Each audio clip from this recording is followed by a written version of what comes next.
یحییٰ بن آدم نے بیان کیا، ان سے اسرائیل نے، ان سے ابو اسحاق نے، ان سے صلح بن ظفر نے اور ان سے حضرت حذیفہ رضی اللہ عنہ نے بیان کیا کہ نجران کے دو سردار عاقب اور سید رسول اللہ صلی اللہ علیہ وسلم سے مباہلہ کرنے کے لیے آئے تھے، لیکن ایک نے اپنے دوسرے ساتھی سے کہا کہ ایسا نہ کرو، کیونکہ خدا کی قسم اگر یہ نبی ہوئے اور پھر بھی ہم نے ان سے مباہلہ کیا تو ہم پنپ نہیں سکتے اور نہ ہمارے بعد ہماری نسلیں رہ سکیں گی۔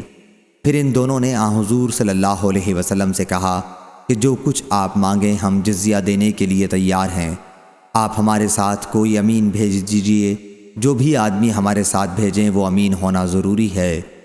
حضرت صلی اللہ علیہ وسلم نے فرمایا کہ میں تمہارے ساتھ ایک ایسا آدمی بھیجوں گا جو امانت دار ہو، بلکہ پورا امانت دار ہوگا۔